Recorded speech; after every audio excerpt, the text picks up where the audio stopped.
Alors, où sommes-nous situés dans l'univers? Donc, il est clair que nous sommes ni au centre ni au bord, parce que l'univers n'a ni centre ni bord, par définition.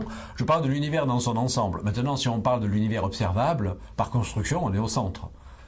Forcément, parce que c'est comme, si vous voulez, vous prenez l'exemple d'un navigateur au milieu de l'océan, il ne voit pas toute la surface de l'océan et de la Terre à cause de la courbure, et sa vue est limitée par un horizon qui est un cercle autour de lui. Il sait très bien qu'au-delà de l'horizon, il y a encore des terres et des mers, et par construction, il est au centre de son univers observable. Donc l'astronome est au centre de la portion de l'univers observable, mais le vrai univers n'a ni centre, n'a ni bord, on ne sait pas s'il est fini ou s'il est infini, peu importe.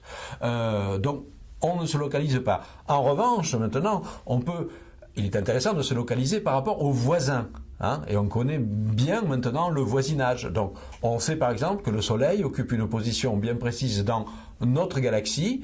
Il est dans le disque, parce que notre galaxie, c'est une galaxie spirale aplatie, où l'essentiel des étoiles forme un disque. Le Soleil est dans le disque, évidemment.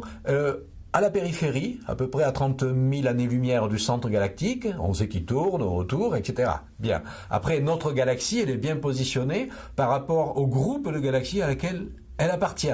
Donc bien positionnée par rapport à la galaxie d'Andromède, les nuages de Magellan et d'autres galaxies voisines.